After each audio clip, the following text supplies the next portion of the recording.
The Arkham series are the definitive Batman games with a unique take on its characters and setting. While Bruce Wayne's earliest moments are consistent with other Batman stories, grieving the loss of his parents after they were murdered during a mugging by Joe Chill, and going down a path to become the masked vigilante, the Arkham games turn many familiar concepts that Batman fans have had, and they make their own world with it. To guide you through the Arkhamverse, we'll take things one step at a time and start from the beginning. If you enjoy super deep dives into the lore of video games, check out our gaming lore channel, linked down below. But let's begin the entire Arkham saga. In the earliest parts of his career, as told by Arkham Origins Initiation, Bruce sought out many martial artists until he was able to hold his own, learning under Kirigi, the North Korean master of stealth and combat. Through his training, Bruce ended up having to face Kirigi's star pupil, Shiva, and was named the best student after defeating her. Returning home, he would put his money into the tech that he would be using as Batman, as well as a lot of charity work. Over time, he would eventually have run-ins with the Red Hood, a criminal that he stopped but wound up seeing fall into a vat of chemicals, and Calendar Man, a criminal obsessed with holidays. But he was still new to being Batman, and we are setting the stage for the Arkham Origins game with the comic of the same name, laying out just how corrupt Gotham City was with both the Penguin and Black Mask, wreaking havoc as the biggest crime bosses. Bruce and his ever-present butler Alfred Pennyworth would stumble upon a plot to ensure the corrupt commissioner, Commissioner Loeb, would become mayor in the ongoing election. This was done in part thanks to a hacker who spoke in riddles, giving Bruce the clues he needed to reach the conclusion that the crime bosses were actually working together with Loeb. Batman managed to disrupt the entire thing, leading to the election being postponed as District Attorney Harvey Dent launched an investigation. By Christmas Eve, we enter the first game's story, Arkham Origins. Following the news that a breakout at Blackgate Prison was underway during Calendar Man's execution, Batman goes to intervene, finding Black Mask at the scene. He takes Calendar Man out of his execution chamber and instead puts Commissioner Loeb inside, killing him. In trying to chase after Black Mask, Batman fights the remaining thugs and Waylon Jones, better known as the Killer Croc, only to learn that there's a bounty on himself for $50 million. Taking a drone from nearby and retreating to the Batcave as the GCPD swarm in, he learns that he's got 8 assassins all gunning for his head. Killer Croc, Deathstroke, Firefly, Copperhead, Deadshot, Electrocutioner, Lady Shiva, and Bane. In investigating the Penguin, thinking that the drone was his, Batman finds a ship where a tournament is being held. He fights 2 of the assassins back to back there, taking Electrocutioner out without any issues and taking his electric gloves in the aftermath. He then learns about a double homicide from Penguin before the crime lord escapes, leading Batman to Black Mask's safe house. The suspected victims are believed to be none other than Black Mask and Tiffany Ambrose.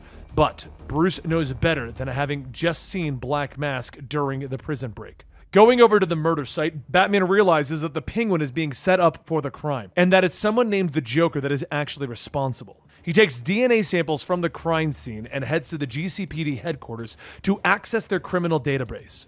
It's there that he sees Officer James Gordon arguing with his daughter Barbara about whether Batman is right or not. Barbara ends up helping Batman behind her father's back, informing him that he can access the database from the sewers and then transmit the information to the Batcave. It's there that he manages to piece together everything that happened in the safe house. Black Mask set up one of his men to wear the Black Mask and be a decoy for the Joker's assault. While trying to retaliate, Joker wound up kidnapping the real Black Mask anyway.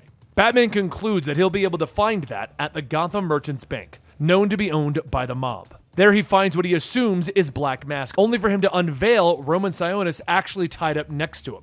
The man gets rid of his disguise and reveals that the Black Mask has actually been Joker this whole time. Joker escapes, and in pursuit, Batman follows him, only to find the actual Black Mask, Roman, tied up, this time alone. While he does rescue Black Mask, the assassin Copperhead interrupts him and injects Bruce with a serum to give him hallucinations. He manages to defeat her thanks to Alfred concocting an antidote, and she tells him that the Joker is going to meet with the assassins next. As Bruce is tracking the Electrocutioner's frequency, he eventually arrives at the hideout. Joker pushes the electrocutioner out the window, so Batman equips himself with the dead man's gloves and gets inside to battle against Bane, only for him to be dragged to the Joker. The assassins manage to escape as the GCPD come in by helicopter, but not before Batman places a tracker on Bane. Joker gets launched into the air from an explosion during the chaos, but Batman saves him, turning him in. This manages to lead him to being seen in a psychiatric ward by Dr. Harleen Quinzel. The Joker tells her about how easy it is for one bad day to push someone over the edge, recounting his last run-in with Batman at the chemical plant. After his skin was stained white, he distinctly recalls how he knew the two of them would be linked forever. Harleen sympathizes with him, and the Joker would start to call her Harley from then on. Bruce winds up discovering that Bane managed to figure out his secret identity, tracking him down and warning Alfred that he's not safe. Before he can return to the Batcave, however, he has no choice but to stop the assassin Firefly and his hostages. The flying pyromaniac and his bombs prove to be a threat that Batman and the GCPD can't deal with on their own, leading Gordon and Batman to begin sharing intel so that they can work together. From then on, they begin to trust each other more and more for the safety of Gotham's citizens. With Firefly dealt with, Batman then returns to the Batcave, but quickly discovers that Bane got there first. He spots Alfred unconscious and not breathing. In desperation, he uses the electrocutioner's gloves as a defibrillator and brings his lifelong friend back from the brink of death. He questions whether he's in over his head, even going as far as to consider quitting altogether.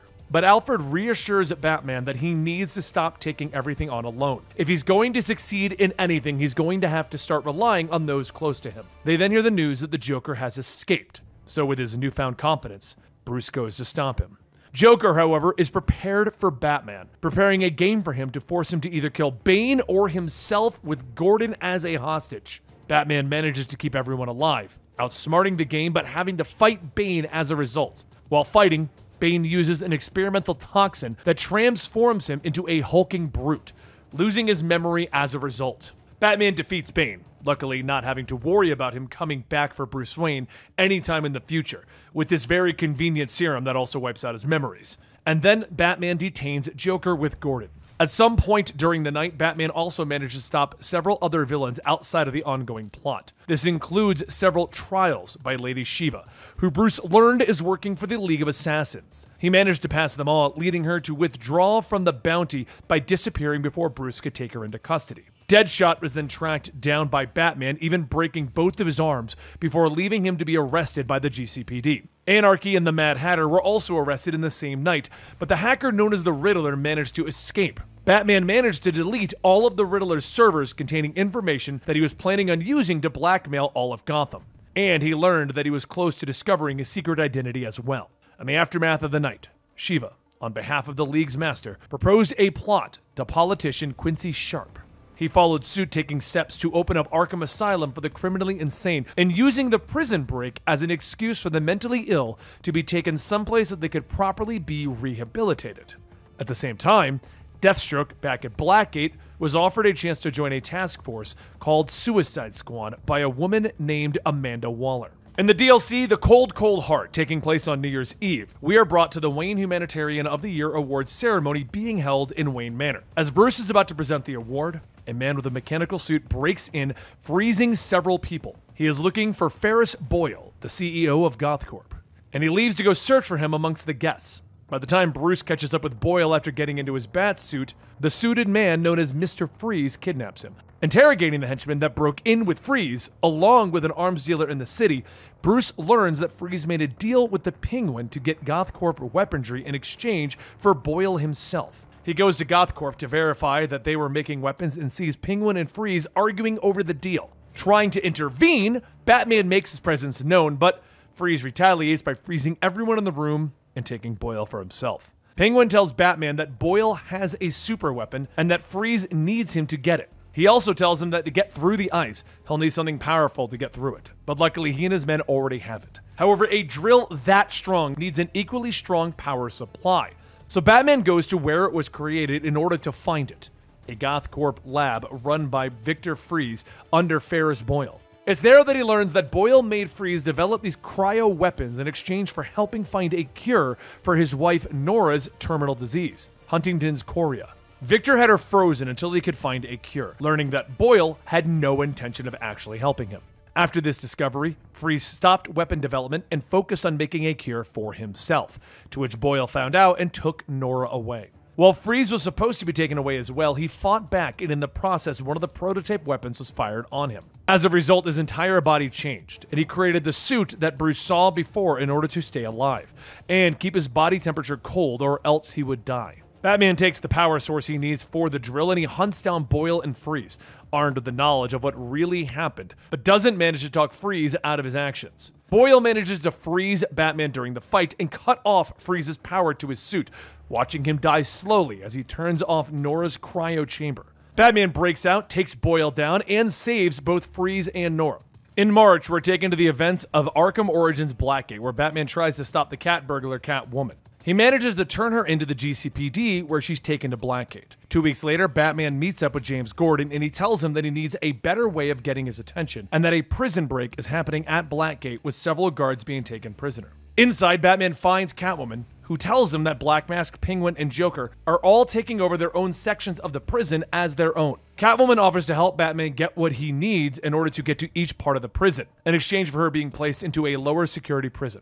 Amanda Waller and a man named Rick Flag, meanwhile, spy on their conversation. Exploring the prison, Batman ends up being forced to fight the inmate Ben Turner, known as Bronze Tiger. He defeats him and unexpectedly teams up with him in order to take down the Penguin. Going after the Joker next, Batman is stopped by Deadshot, who, after being defeated, is 0-2 against the Dark Knight. After stopping the Joker, Batman would then proceed to go after Black Mask, only to bump into Solomon Grundy, an indestructible man, along the way. He defeats Grundy and then stops Black Mask, but while trying to restore power to the prison, he finds a very scrawny-looking Bane. Catwoman then tells him that she's been using him from the start. It turns out that she was hired to find and retrieve Bane, but before she could answer by who, government agents surround them. Rick Flag personally thanks Batman for his help, taking Catwoman into custody, but the Joker and the Penguin make their own escapes.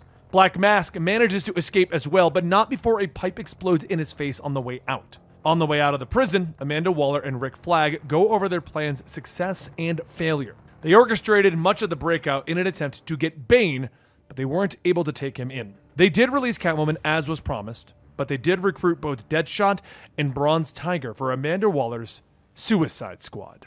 At this point, there are some things that are told and not explicitly shown after this game, and I'll go into those quickly. Most of these can be pieced together through recordings in the games. Arkham Asylum is reinstated under Quincy Sharp, who becomes the warden of the facility sometime in September. The next year, Dick Grayson is taken in by Bruce after his parents died during an acrobatic stunt, but first we need to talk about Barbara Gordon. In Batman Arkham Knight, Batgirl Begins, we see that James Gordon becomes the commissioner, and is in the middle of organizing a public exhibit to discredit the Batman. Turns out the public can't fathom the idea of technology being used to carry out vigilante justice, so rumors begin appearing that he is a supernatural entity. To combat these ideas, a collection of items in a bat costume got put together by the GCPD to show that they could come up with the gadgets that achieve so many of the same things that Batman has been known to do.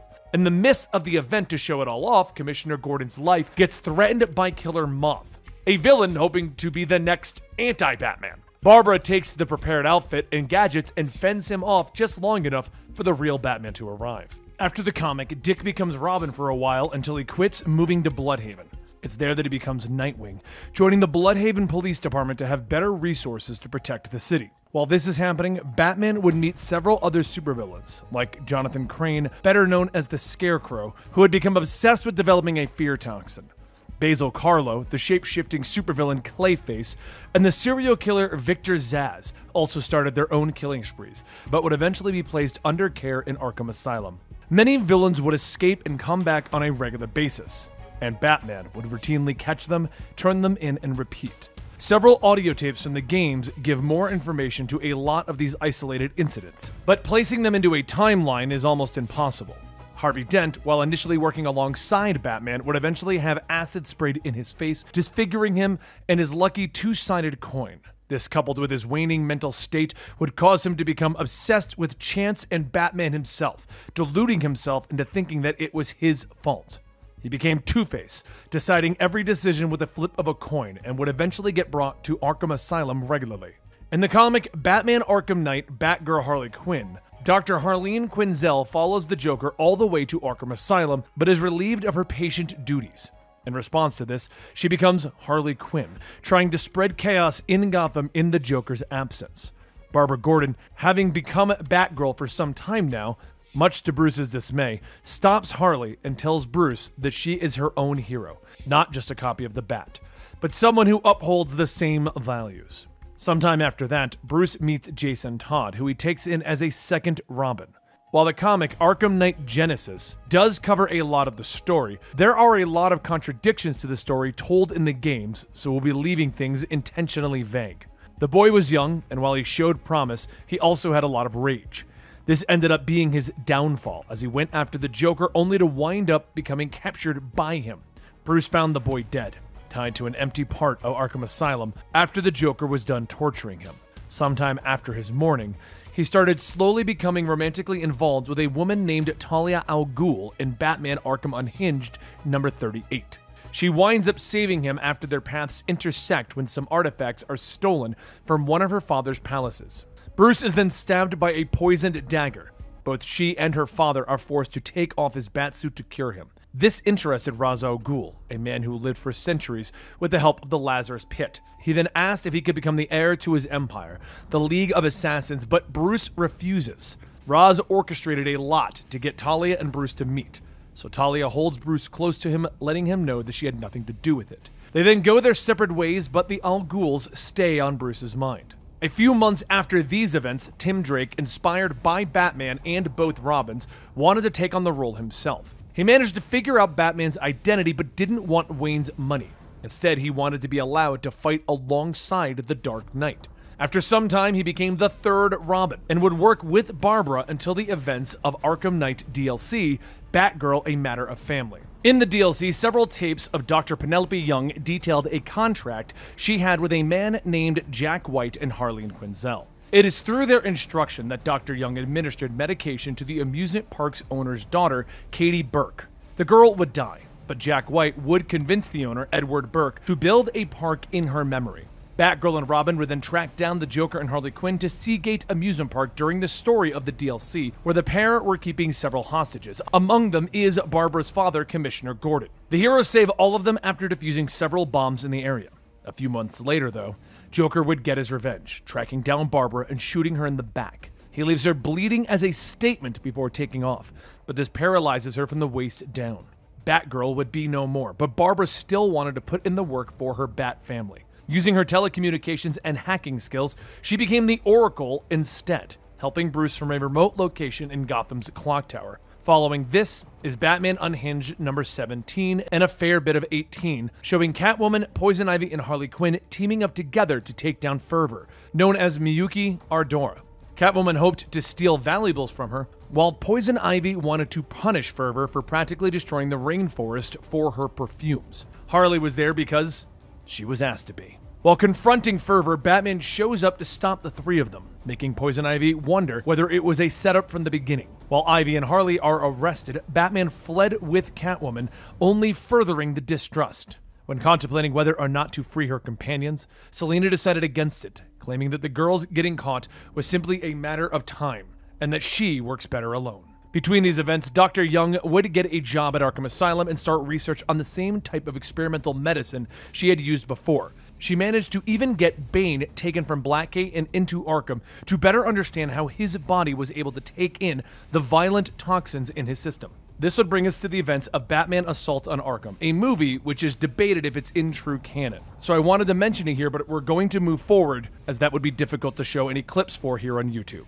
Next would be the mobile game Batman Arkham Underworld. But seeing as it's not even around anymore and most of the game had you trying to pull off heists as several villains, we'll spare you the details of this one as well. Sometime in between this is when Batman Arkham Unhinged 40 takes place, where Bruce and Talia meet again. They have a night together that makes Bruce wish that he could stay with her, telling her that if he could find a way to stop her father permanently, maybe he wouldn't need to be the Batman anymore. In response, she gets dressed and gives him Raz's sword, telling him that if he's serious, he can use it to kill Raz and they can be together. Batman, of course, refuses this as it breaks his rule of not killing, to which Talia responds by escaping and leaving Bruce to fight several of her own assassins. She returns to her father to tell him the news, but he isn't surprised. He says that he knows someone else that might be of use to them, though, a professor named Hugo Strange. He says that with his help, Batman won't be of any concern to them. A few more months go by. During the comic Batman Arkham Asylum: The Road to Arkham, Bruce and Barbara begin getting anonymous tips regarding the locations of Victor Zsasz, the Scarecrow, and the Joker. He finds Zsasz about to kill Dr. Sarah Cassidy and Scarecrow using a new colorless, odorless fear toxin on people. He finds the Joker attempting to murder the mayor, who quits after being saved by Batman, and while in possession of the Joker, decides to deliver him to Arkham personally. While this is happening, Harley Quinn is seen visiting Bane inside with a syringe filled with green liquid. Bruce wonders just why this was all so easy and whether there was something larger at play. And trying to figure out the source of the tips, both Oracle and Bruce rule out Two-Face, who is in the hospital, and Black Mask, who has fled to Bloodhaven.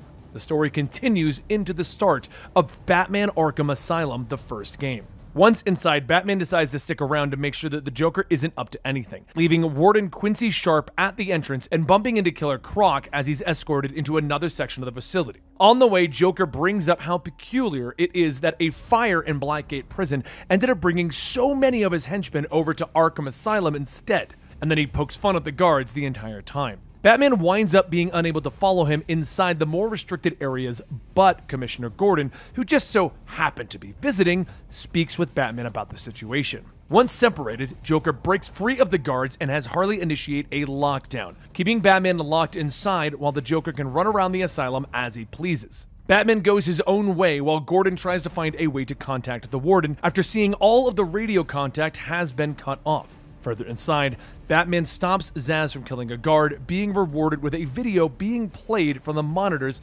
from a Harley and a tied-up Quincy Sharp.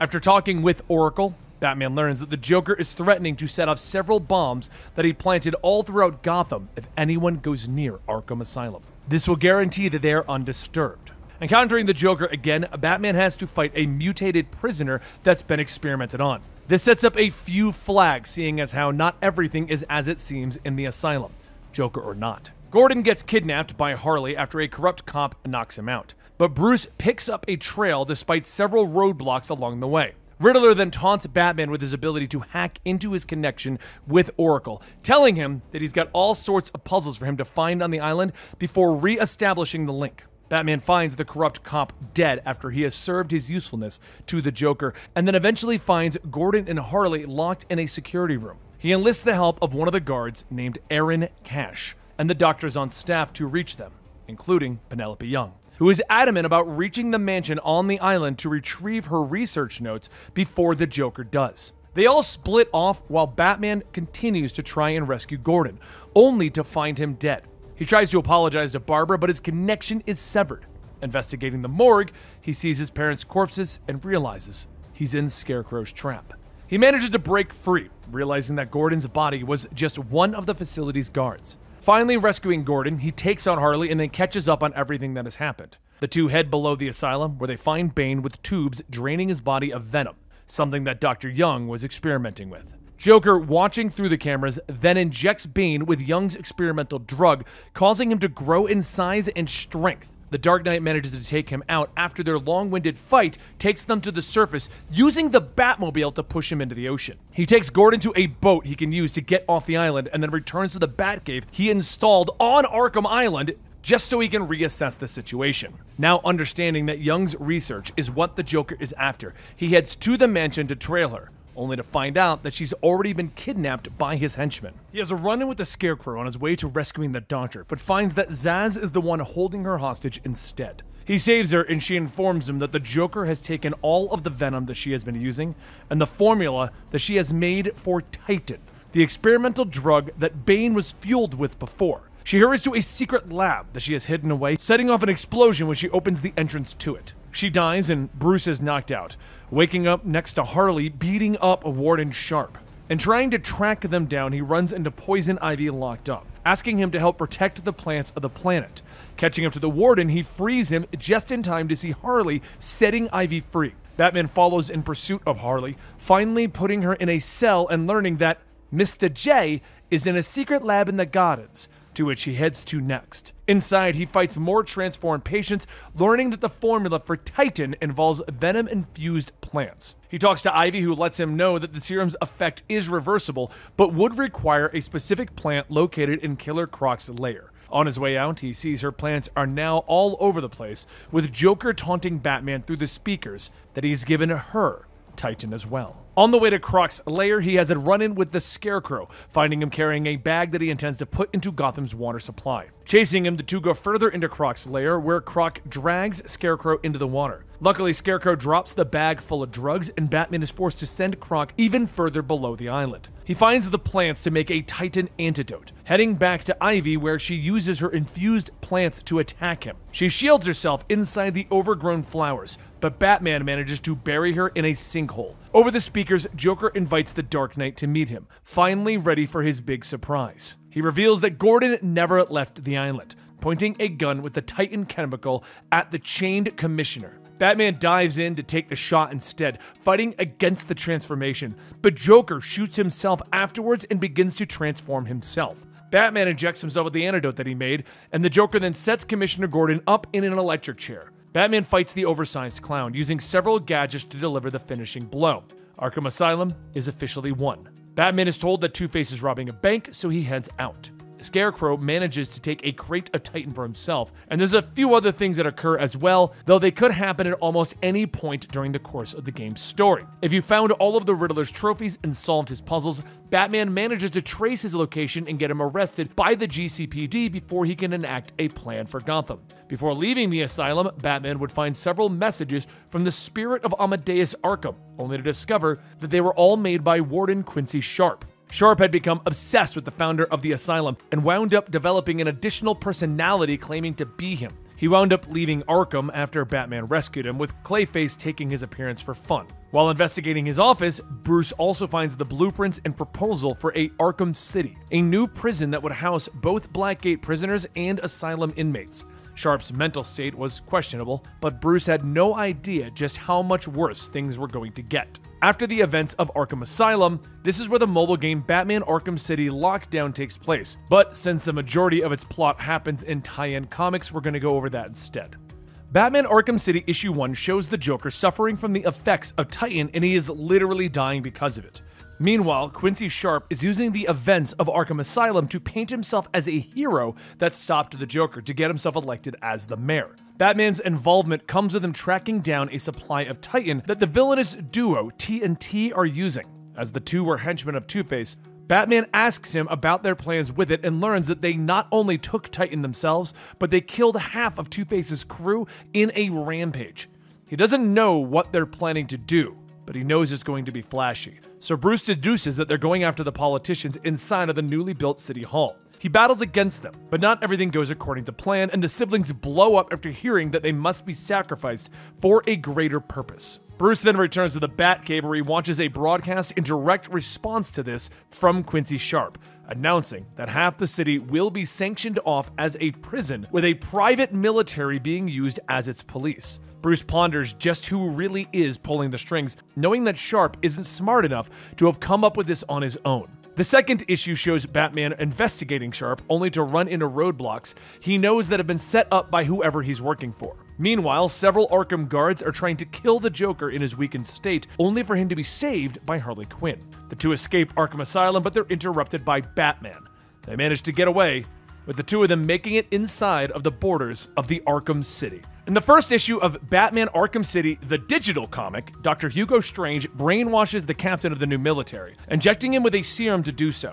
As he leaves, Strange smashes a portrait of Quincy Sharp as well, stating that the military tiger will only be able to be controlled by himself. In the second issue, Batman gives Jenna Duffy, an ex-member of the Wonderland Gang, a way out of the city after chasing her and her stolen money down. Arkham City's construction keeps going underway, with many of the poorer people from the slums that were evacuated now pouring into Gotham. This is highlighted even more in Batman Arkham Unhinged 44 to 58, where all of the criminals that were rounded up by Tiger start acting out even more, and a new vigilante calling themselves the Bookbinder arrives. He kills the host of a talent show named Jack Tanner and sends the city into a frenzy, seeing a high-profile person be murdered. As the protests continue across Arkham City, Tiger officers start to arrest even more peaceful activists to silence their retaliation. Mayor Sharp even sets a curfew that the GCPD are expected to uphold, while Bruce and Gordon work to figure out who the Bookbinder is. Judges eventually rule that Arkham City can only house high-risk psychiatric prisoners, and the bookbinder exposes corruption in the meat trade by forcing a health inspector to admit that he's been paid dirty money. All the while, a councilman by the name of Miles Grove sets up an incentive for people to leave Gotham City in an attempt to clean up those with low income, having paid them $5,000 and put them on a one-way bus. Along the way, he then enlists the help of Catwoman, who agrees to help him despite knowing that his empty threat of turning her in won't do since she doesn't kill either. As Bruce Wayne, he starts to help wrongfully accused criminals being sent to Arkham City, and is put on TV with Mayor Sharp to argue over the prison. The arc ends with Batman discovering that Bookbinder is Councilman Grove, but that story hasn't continued since. From here, we move to the rest of the Arkham City comics. In issue 3 of the Arkham City comic, Bruce disguises himself as a criminal in an attempt to see how both the Joker and the Penguin are operating their sections of Arkham City. He does this in an attempt to figure out if the two are tied to the person that he believes is in charge of its operation, not knowing that he's actually being watched by Dr. Hugo Strange the entire time. Following this, the digital exclusive comics 3rd issue, we discover that the Riddler is making deals with Poison Ivy to break out of Arkham Asylum so that he can head to a hideout that he's built inside of Arkham City. Now back in the 4th issue of the regular comic, Bruce is eventually cornered during his stay in Arkham City, and he is chased by Tiger guards until Catwoman comes to save him in an armored truck. He asks how she acquired it, to which she tells him that she managed to free Poison Ivy on her transit to the city just before running into him. Batman then leaves and starts to interrogate Tiger guards until one of them tells him that Hugo Strange is the one pulling the strings.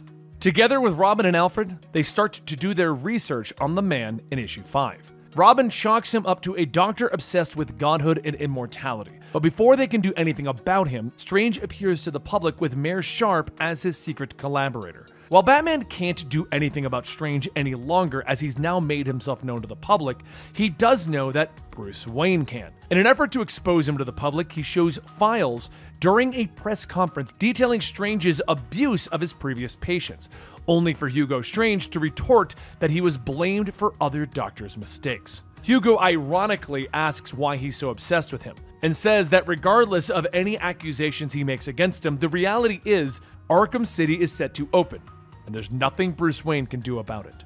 To himself, he boasts just how trivial Bruce's efforts are, knowing full well who he really is. He lays out his plan to have Arkham City's inhabitants fight each other until there's nothing left, to leave all the major players to kill each other off. In the digital comics 4th issue, Robin starts protecting the people in Arkham City in secret, knowing full well that most petty thieves and miscreants won't be able to hold their own against the likes of the Penguin or Joker. Bruce manages to find out, but when Tim asks if he wants him to stop, he merely tells him, "I never said that." In the 5th issue, we see that Bane managed to wash ashore after being flung into the ocean. He found a stash of venom and opened up a cage-fighting ring in Arkham City, but found an opponent that used Titan to try and beat him. Unfortunately for the fighter, he took too much. But Bane gives him a warrior's death instead of succumbing to the drug. To him, Titan is the most dangerous thing he's ever seen, and he knows that it needs to be dealt with. In issue 6, Harley reminisces about the Joker's puppet having gone from Arnold Wesker to Peyton Riley and eventually to the Joker. Joker had spent more time with the puppet than her, eventually making her burn the doll. But of course, the Joker had a spare that he kept. The puppet even told him how she tried to kill it, making things even more frustrating for Harley Quinn. Issue 7 shows Mr. Freeze being forced to work for Strange as he has his wife Nora being kept in a secret location. While Batman does notice that Freeze is up to something, he isn't able to catch him. This is where the events of several other Batman Unhinged comics take place, but placing them is difficult. For now, assume all of them are happening just before Arkham City officially opened. In issues 14 to 16, Tim Drake disguises himself to infiltrate the Penguin's Iceberg Lounge and finds a fighting ring. Bane is put against Solomon Grundy, with Grundy breaking free before Bane escapes. The Penguin then winds up having to keep Grundy restrained underground to make sure that he doesn't destroy anything in his rage, and Robin then returns to Gotham. Between issues 1 and 10, Hugo Strange, in an attempt to boost support for Arkham City, promises to detain Two-Face and Catwoman and has Tiger's soldiers track them both down. The men find her, and while she does escape, they do take her belongings. Bruce manages to get to Selina, trying to get her out of the city, but she instead tries to track down her missing jewels. Thinking that they're in Arkham Mansion, Bruce follows Catwoman. Coincidentally, Two-Face arrives at the same building, and both he and Catwoman wind up being captured. Hugo Strange then goes after Batman with everything he's got, even going as far as to have the Tiger Men shoot down a news chopper that he's attached himself to. He saves Vicky Vale and her cameraman Phil, but their pilot dies in the process. Batman warns her that while she can try to report what happened, Hugo Strange will turn it around, and with no evidence, there's not much that they can do about it. But while being chased, Batman manages to secure a communication device that he took from one of the Tiger officers so that Oracle can set up a way to listen to their encrypted comms. Meanwhile, back in Arkham City, we see the feud between Joker and Penguin escalate as the Joker parades to Cobblepot's headquarters with a bomb. The Penguin recalls a time when they were both on the same side, only for the Joker to kill one of the servers at a party and run off. He gets a pie thrown at his window and talks about just how every day brings new problems to Arkham City. Sometime after that, we see Hugo Strange working with several patients, all of them with the same fear taking shape in many ways. Medicine is given to people in regular intervals, even to his own Tiger staff, which have now begun to become scared of the same thing: Batman. Of course, Hugo says he doesn't care. He says that for every person focused on destroying that fear, their eyes will be on Batman and not himself. In issues 20 to 22, Killer Croc recalls his childhood, being born with green skin and abandoned by his parents, only to be sent to his aunt who abused him. Eventually, he snapped, literally, and he ate the woman alive. On the run from the police, he eventually found people that accepted him after meeting a young girl that wasn't afraid of him. She took him to a circus where he got to show off his strength and appearance for money, while the whole thing was sold to someone who paraded them around Gotham. There, some thugs set the place on fire, causing an explosion, killing the girl and most of the workers. Forced to live out on the streets of Gotham, he started to eat people again and then found employment where he could. He stuck with the mob until Batman found him, and the cycle of imprisonment and escape happened until he woke up in Arkham City being built around him. A group of the Joker's men would eventually get called to look in the sewers for Penguin's men, only to find the Croc. Croc fought them, but stopped after hearing a one-armed man speak to him, stating that they're similar. They make a deal, telling Croc that he won't go near him as long as they get rid of the birds, and they leave the clowns alone. Croc agrees, knowing that at some point or another, people are going to end up there, and with Arkham City being a feud among many, he's never had so much variety to eat. In issues 35 to 37, we see Black Mask's origin, showing how neglectful his parents were, right up until he decided to burn them in a house fire. Having his parents' empire be bought by Bruce Wayne, he went on a rampage wearing a mask that he carved out of his father's coffin. Roman's black mask would be permanently fixed to his face, with his head being dipped into a furnace, with it contradicting some of what was implied in Origin's Blackgate game. At some point, he'd be caught by Hugo Strange and placed into Arkham City, where he rounded up as many supplies as he could. He'd escape, partnering with the members of his old gang, only to be stopped by Batman, Nightwing, and Robin. Before they could capture him themselves, Tiger forces would show up and take him straight back to the prison. In between these events are issues 29 to 31, where Two-Face takes on the role of Judge Harvey Dent in a twisted court case against the Joker. Deadshot, Bane, Poison Ivy, Black Mask, Harley Quinn, the Riddler, and Calendar all attend, with Two-Face threatening any disruption in the court to be met with a dunk in a vat of acid. Before a verdict can be given from the jurors, however, Batman interrupts the whole thing. An explosion goes off and sends everyone into a frenzy, with several gangs fighting each other. Two-Face nearly manages to get the upper hand against Batman, but he's saved by Calendar Man.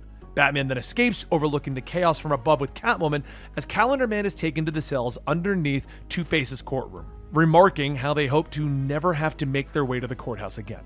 This is when things begin to get a little complicated, as we start diving into the story of Arkham City. Several comics from Batman Arkham Unhinged take place between the events in the game, so some back and forth is necessary to really show everything that happens. We'll be keeping to gameplay footage at this point though, because tracking down the individual stuff for the comics and splicing them in is a bit rough. At the start of the Catwoman DLC for Arkham City, Selina breaks into one of Two-Face's safes where she finds a digital map of a building in Park Row. Things don't go well for her though, as Two-Face catches her in the act. This brings us to the start of the base game, Arkham City, where Bruce Wayne is giving a speech in protest of Arkham City right at the front gates.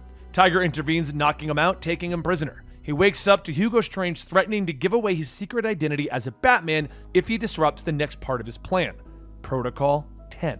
He's sent into Arkham City, where he finds himself in front of Penguin, who's looking forward to getting revenge on what the Wayne family has done to his own in the past. After fighting back and breaking loose, Bruce Wayne suits up after Alfred sends an airdrop for him on the roof. He uses the Tiger Communications network to look for clues regarding Strange's plans, learning that Catwoman is being held by Two-Face in the courthouse. He goes to rescue her, getting shot in the process, but gives Catwoman enough time to break free. They hang Two-Face above his acid pit, and she gets back to the device that the map is stored on. Batman then asks her about what she knows. And while she tells him rumors of Strange and the Joker working together on something, a bullet fires through the window. Bruce saves her, and the two go their separate ways. But something tells Bruce that it was the Joker that shot at them. He investigates where the bullet came from, finding a church full of hostages inside, including Aaron Cash, back again. He goes inside where Harley and some of the thugs are waiting for him, taking the henchmen out while Harley escapes and frees everyone before heading to the roof. He then discovers that the bullet came from a gun fired remotely,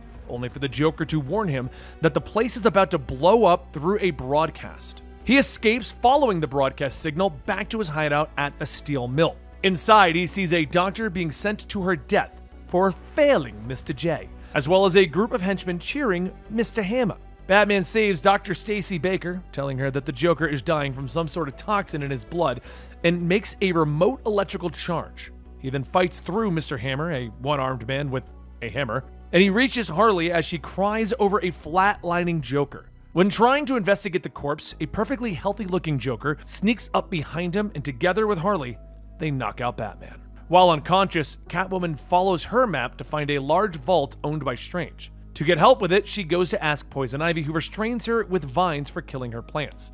But Bruce then wakes back up, and he's told by the Joker, now revealed to have cuts and bruises over his skin, that he's donated lots of his blood to the hospitals in the city. So if Batman wants to save everyone, he'll need to find a cure for this disease. Batman asks if this is the so-called Protocol 10 that he's heard about, but Joker tells him that he's never heard of Protocol 10. He sends Batman flying through the window with a phone telling him through video that he had Mr. Freeze working on a cure, but Mr. Freeze went quiet. It's here that issues 11 through 13 of Batman Arkham Unhinged take place, with Bruce telling Nightwing and going over the information that he's learned. In particular, they talk about one armed man that he fought after cross-referencing criminal data that they had in the Bat computer. Dick knew him during his time in the circus and tells him his history. Hammer was born a conjoined twin along with his brother, Sickle. Their mother died during childbirth, and their father, rather than killing them, decided to give them to someone else instead. Someone separated the two of them, though. Bruce knew of only one surgeon that could do that job, Dr. Thomas Elliot. Bruce knew the man since he was a child and ended up finding his name on the staff at Arkham Asylum. Sure enough, the Joker apparently hired him to separate the two brothers, but wound up throwing away Sickle. Instead of killing him, however, Harley dropped Sickle off at Penguin's doorstep, where he's been ever since. In issues 26 to 27, we see that Penguin hired Deadshot to assassinate the Joker, with him remembering his childhood. In trying to kill his abusive father, he shot his brother by accident and got sent to a correctional facility as a result. His mother died in the years that he was away, and when he was released, he finished off his dad, vowing to never miss again. Eventually, he would become an assassin and join the Suicide Squad, leave, and then wind up in Arkham City with a stash of guns years later. Going to his location, we see that the Joker tried to call Batman repeatedly to tell him that he has 24 hours to live. Deadshot arrived and tells him all about Cobblepot hiring him, revealing himself to not be Deadshot at all, but actually Clayface in disguise. But back in the video game, Bruce heads to the locations with the lowest heat signature in an effort to find Freeze, entering the GCPD as a result. Penguin tells him over the speakers that he's got him, and he traps Batman inside. He escapes and goes to the museum where Cobblepot says he is, but finds out that several GCPD officers are being held hostage inside. Commissioner Gordon had them go undercover to infiltrate Cobblepot's crew, but things did not go as planned. He rescues them, finding out that the Penguin has taken Mr. Freeze's ice gun, and eventually finds Freeze's suit. He rushes to find him inside of a glass exhibit, knowing that he can't survive long without it, and he fights the one-armed man named Sickle. Freeze lets him know about an override for both the suit and his gun. Bruce asks him to develop a cure for Titan in exchange for the Mr. Freeze suit back. He makes a remote override and goes after the Penguin, jamming the gun and knocking him to the ground. Cobblepot doesn't go down without a fight, however, detonating the explosion, making Batman fall underground, where he has to fight Solomon Grundy, who's been chained up. Bruce fights him as Cobblepot electrifies the zombie man, but Bruce still comes out on top, incapacitating the penguin as well. Freeze then pushes him against a glass exhibit, breaking it slightly, before putting him in an empty one beside it. He tells Batman that the cure is nearly finished, but he needs a special enzyme to sustain it, one that Bruce recognizes, something that Ra's al Ghul's ghoul possessed. But Bruce says that he's dead. He says that he needs to find his body at the very least, while an assassin from the broken exhibit breaks free. She runs off, cursing him, leaving a trail of blood from the broken glass. He reports back to Oracle, who's apprehensive of the idea, especially if it involves Talia, warning him to just be careful. He tracks down the assassin and places a tracker on her when Robin comes in to help Bruce out. The assassins flee, and Bruce hands Tim a vial of his blood to scan and check Gotham's hospital for traces of Titan from. From there, Batman heads to the sewers, learning that Hugo Strange has been giving the Joker weapons. He keeps going down until he finds Wonder City, a city built around Lazarus energy that has been long abandoned. Through a secret passageway he finds using the memory banks of mechanical guards, Batman continues until Titan starts to take over. He begins to hallucinate his parents until Oracle snaps him out of it, telling him that he only has minutes to live. He's approached by the assassins, who are led by Talia al Ghul, who unmasks him to reveal how much Titan has affected him. He tells her that he's ready. He's ready to take over and be with her. She asks if he's really ready to take a life, and he tells her that he doesn't have a choice. He begins the trial to become the head of the League by drinking a chalice full of Ra's al Ghul's blood, giving him more time to live. He passes the trials until he's taken to Ra's directly, where he tells him and Talia that he has no intention of killing him or taking over. He only needs Ra's al Ghul's blood. That's it. They obviously don't take the news well. Then they're forced to fight with Ra's, going as far as to use his own daughter as a hostage. He demands that Bruce kill him, but Bruce manages to get him before he can do anything. He takes Raz's blood and asks what's really going on with him. Ra's admits that he can't go into the Lazarus pit many more times, as has now begun to warp his body and mind. And Batman tells him that he needs to stop soon, or he'll be back for him.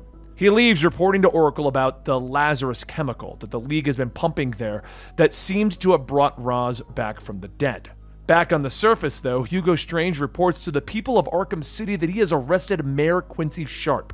Batman heads straight to the asylum, using his powerful friends to fund everything. He lets him go and heads back to the GCPD to give Freeze the blood sample. Freeze creates 2 antidotes. He puts one into a safe and then crushes the other, demanding that Bruce bring his wife Nora back to him, forcing him to fight. Batman defeats Freeze, who begs him to still bring Nora back, but when he opens the safe to get the antidote, a gaping hole is seen on the other side. Harley left a calling card, and Freeze gives Batman a freeze grenade to help deal with his henchmen back at the steel mill. On his way, he spots a news chopper with Vicky Vale filming him, only for it to get shot down.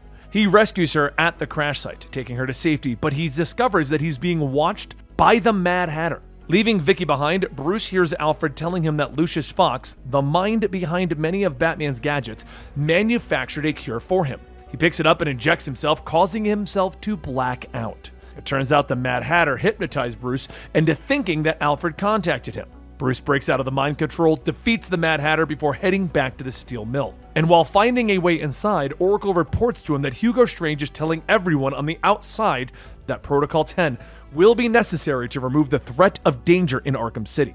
But they failed to keep the weapons out of the prison city. The inmates inside are planning a mass breakout, and they're going to attack Gotham. He announces over the Tiger Communications network that Protocol 10 will be activated in 30 minutes and to make preparations. This causes Batman to hurry up getting over to the Joker. It's there he finds Harley tied up, who tells him where to find the Joker as the 10-minute countdown has begun. By the time he finds the Joker, he's already been cured of his disease. They fight, but an explosion from above causes the ceiling to collapse, pinning Bruce Wayne beneath the rubble. Before Joker can do anything to Bruce, however, Talia arrives, offering him a deal to achieve immortality in exchange for letting Bruce go. The Joker agrees, kicking Bruce in the head as Talia places a tracker on herself, telling him to follow his heart as the pair leave. Bruce falls unconscious, and we go back to Selina just a little bit before this. We discover that she managed to negotiate with Poison Ivy to get back the last of the plants that she neglected to water if she helps. She accepts, using her vines to open the way underground where Selina infiltrates the vault, learning that Strange is planning on killing Batman and the Joker. So she throws Ivy's plant away and overhears an explosion at the steel mill, the one that incapacitated Batman, as she takes the valuables inside. She's then forced to fight through Tiger's soldiers and stares at a screen with Batman, contemplating what to do. She abandons what she stole, and she goes to save him, which is where Batman Arkham Unhinged 41 takes place. In this comic, Hugo Strange helps arm his men's bomber jets, and they kill the captain of Tiger since he won't be needing him. He then goes over his next plan to set up similar prisons in places like Keystone City, Coast City, Metropolis, and all of this while staring at footage of Catwoman taking Bruce out of the rubble. He recalls getting Bruce Wayne's identity through interviews with supervillains in Arkham Asylum, and he plans to do what he could never accomplish. He signals to Tiger soldiers and he tells them to activate Protocol 9, a full assault on the Batcave. Sometime after Selina saves Bruce, we have issues 18 and 19 of Arkham Unhinged. In these comics, we discover that Ivy investigated the plant that was promised to be saved. Seeing it on the floor, she goes after Selina and teams up with Harley to bring her down in exchange for a cure for the Joker. They kidnap Batman and lure Catwoman to come and get him, and when they all meet, Bruce tells Harvey that Ivy doesn't actually have a cure. Ivy owns up to it and explains that both Batman and the Joker will be dying that night. Ivy then changes side, battling against Catwoman, Batman, and Harley, and they all have to use explosive gel to escape her plant fortress. Batman then tells Selina on a rooftop that things could be different between them, but she declines, telling him that there is no taming a cat. In issues 23 and 25, we see that the Mad Hatter woke up after Batman escaped, and he decided to go after Vicky Vale, his new Alice. His men Tweedledee and Tweedledum kidnap her for a tea party. Batman winds up tracking her down while investigating the increase in pollen toxicity. He uses his own version of Scarecrow's fear toxin after fighting through his gang and forcing him to fight Vicky Vale, Poison Ivy, Catwoman, and Jenna Duffy. Using his sonic batarang, he manages to break free along with a serum to break down the effects in his system. The girls go their separate ways, with Jenna explaining that after she left Gotham, the Wonderland gang had Tiger track her down to bring her back to Arkham City. She leaves to help Ivy, who leaves a rose behind for Batman, as Selina takes off as well. Vicky asks where Jervis, the Mad Hatter, is, but Bruce says that he escaped after being left with nothing in Arkham City.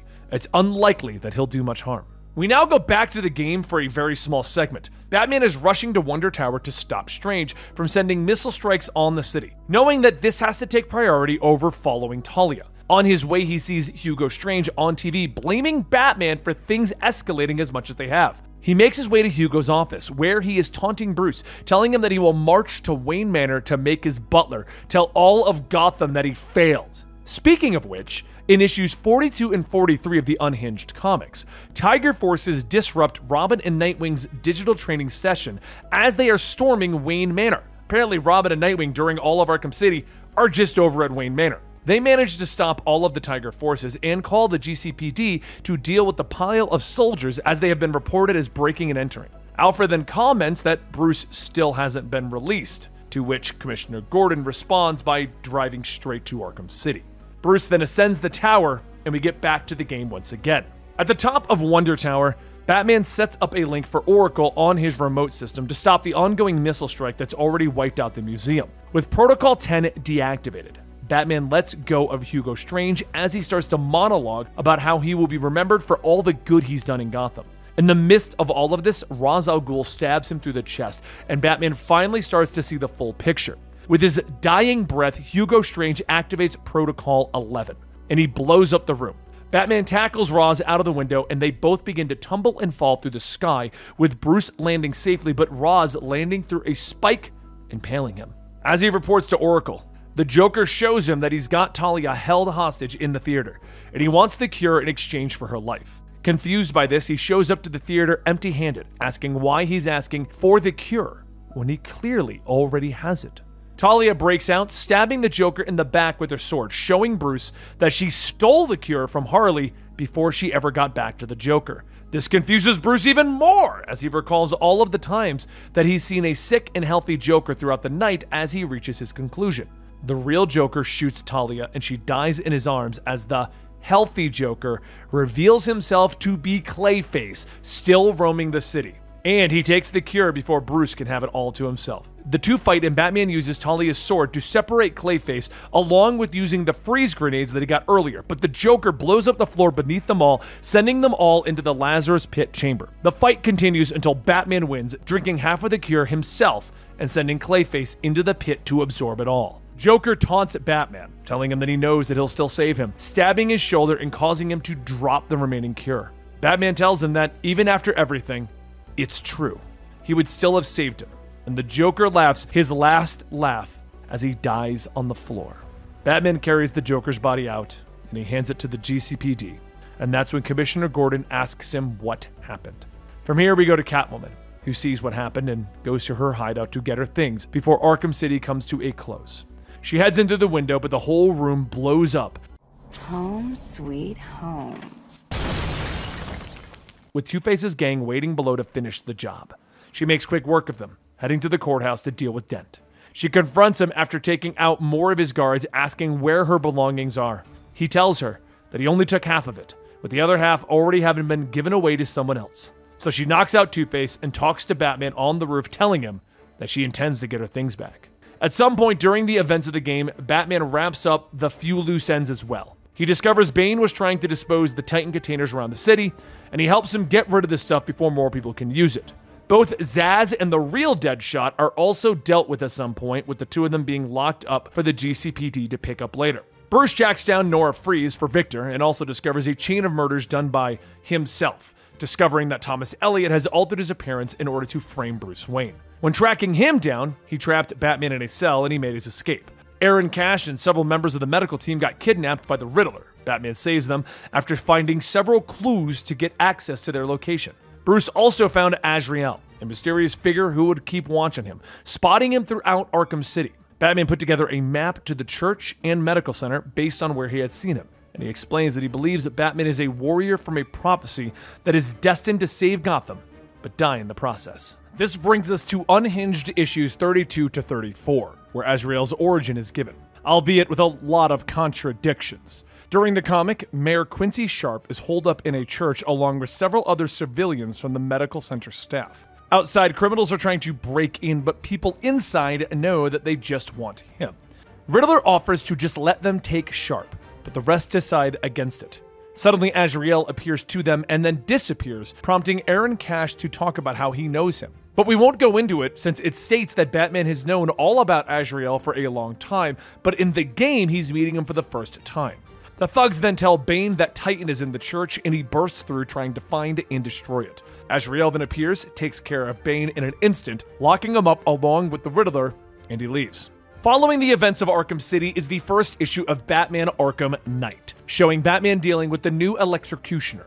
He knocks him out, and as the GCPD come for him, a masked figure approaches and shoots the man as he wakes up. Later, during the Joker's autopsy, the pathologists find a fake layer of skin where a flash drive is hidden underneath. When pressed, however, the gas comes out of his body, killing the doctors, who die with a smile.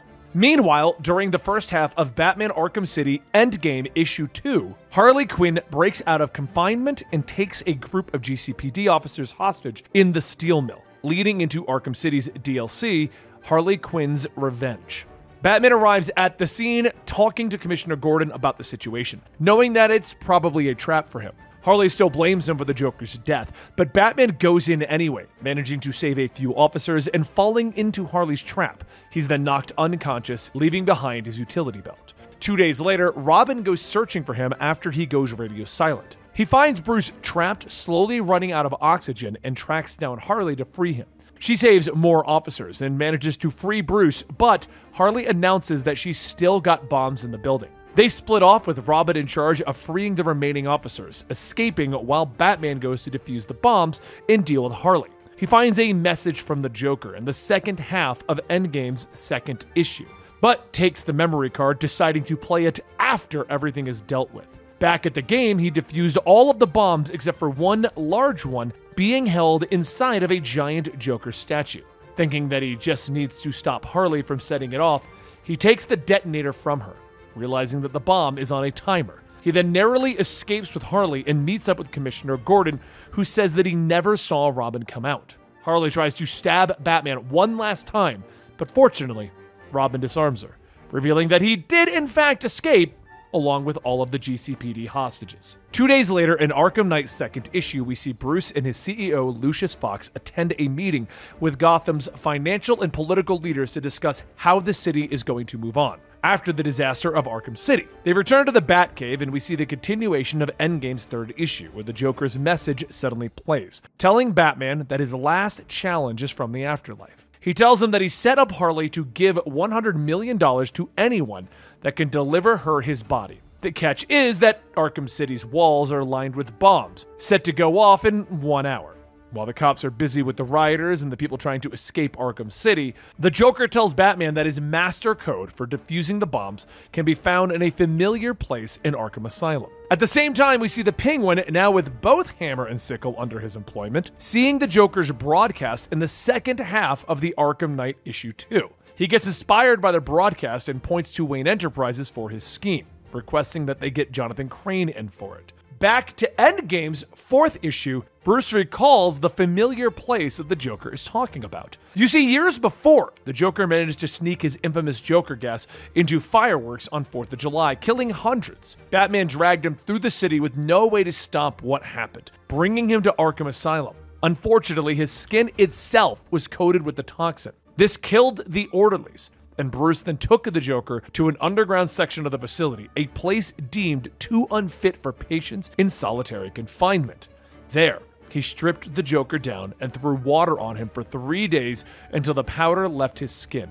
Asking what he was supposed to do down there, Batman simply tells him, "Write a book." Sure enough, in the following issue, back in the present day, Bruce finds a book in the cell full of every single one of Joker's victims. And a recorded message then plays for him from the Joker, telling him to go to the last page where Batman is scrawled out. He tells him that Arkham City has no bombs. Instead, they are all right where he's standing. The bombs then explode, bringing us to the beginning of Arkham Knight issue 3, where we see the masked figure from earlier tailing Batman and witnessing the explosion. The comics coincide with the final issue of Endgame happening at the same time as Arkham Knight's third. The masked figure finds the Joker's diary from the explosion and takes off with it. In both comics, we see that Batman did in fact manage to escape, which makes sense because he wouldn't be an Arkham Knight. He washed up ashore before he calls Gordon so that they can finally put things to rest and burn the Joker's body once and for all. As the body burns, however, Bruce takes the flash drive that was on his body and sees that it's labeled "The Last Will and Testament of the Joker." From here, we follow issues 4 through 6, where Bruce watches the video on the flash drive. In it, the Joker talks about his origins, landing on Earth after leaving his planet, to then killing his adopted clown parents. He continues telling this wild story until he tells Batman that he didn't feel truly seen until he met him. He leaves him with a final message as he shows him a playing card with who he really is, telling Bruce that there is one last bomb out there, a subtle and silent one that he hopes he stays on the lookout for. As the video ends, Commissioner Gordon calls Batman to tell him that the Joker finally got him. Driven mad from Joker gas, Aaron Cash is forced to restrain him before he hurts himself. Batman crashes through the window, taking his friend and going to the rebuilt Blackgate prison to break out Harley Quinn to get a cure. He takes her to a steel mill where she tells him with tears in her eyes that the antitoxin is in the basement. He alerts Aaron Cash, rushing downstairs, but while she was telling the truth, she knew that Killer Croc would be there as well, and the two fight while she escapes. While the fight goes on, Harley ends up at the Penguin's base, where he still is putting a plan together. Knowing that Croc's rampage was getting out of hand, he tells Cash that he needs to bring Gordon the antidote before it's all destroyed. And then, using the last of Freeze's grenades, Bruce incapacitates Croc, and they give Gordon the antidote. Meanwhile, Harley tells Cobblepot that she's got all sorts of Joker toys around, and together they might be able to do some damage. But before he can give her an answer, she kisses him, calling him her new partner. That takes us to issue 7 to 9. Sometime later, we see the masked figure from before start to kill more criminals, taking a page out of the Joker's diary as he sets a kidnapper ablaze. Bruce, meanwhile, gives a statement outside of Arkham City of his plans to rebuild the city. This goes well until a group of Harley's men come to disrupt everything. Bruce fends them off, even getting help from Lucius before taking the man to safety. They both go their separate ways as Bruce tries to find a place to suit up and Lucius gets into his car. But at that moment, Harley breaks in. As Batman deals with the rest of her thugs, she escapes, delivering the Penguin Fox's tablet. With it locked with a fingerprint scanner, he tells her that it's useless, but she responds by holding up Lucius Fox's severed finger. At the same time, both Hammer and Sickle get closer to finding Scarecrow and bringing the Penguin's plan to fruition. After a few hours, Batman visits Lucius in the hospital where he tells him that the tablet was designed to wipe its contents if he didn't log in every 15 minutes. Meanwhile, the twins Hammer and Sickle fall into Scarecrow's trap and hallucinate that their father is trying to kill them. Back at the Batcave, Bruce and Tim train together as Bruce says that he needs to fly to Germany. This issue ends with Bane thanking several guards at Gotham's Stone Ridge Penitentiary for a new supply of venom. In issue 10, Bruce and Lucius find themselves in trouble in Germany, but they end up rescuing their designer, Zimmer. With him, they start developing a new Batmobile, promising to keep it a secret from Bruce Wayne. Meanwhile, we see Hammer and Sickle arriving back at Penguin's lair, conjoined again, with Sickle's mouth full of straw. In issues 11 and 12, Harley and the Penguin only manage to get a single date and location from the stolen tablet, prompting him to gather some of his men for a job. Elsewhere, Batman fights Kid Shark, the son of King Shark, seeking revenge for what happened to his father. He knocks him out with the help of Commissioner Gordon, and the two talk about taking a vacation. Later, Tweedledee and Tweedledum steal a large container using a helicopter with the information the Penguin told them about. But they're intercepted by Batman in his Batwing. Tweedledee comes out of the back of the helicopter, surprising Bruce as he manages to break into the container and drive his new Batmobile out. He leaves the now 3 Tweedle cousins with some police officers, but they ask him why he kept them alive. Confused, Batman asks what do they mean, and they tell him about what happened to the electrocutioner. Batman takes off, but later in the Tweedles' cells, the masked figure comes in out of the shadows, killing them.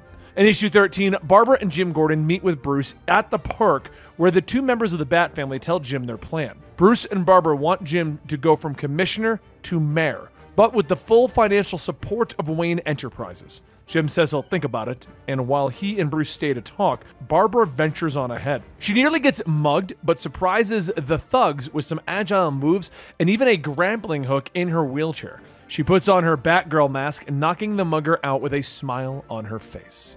Now, what happens to Bane in the comics is very different from what the Gotham City story tells us about him in the game, but a lot of what happens in the comics does add up. In his Gotham City story in the game, Bane gets clean off of Venom and goes back home, killing the drug lords of his country one by one.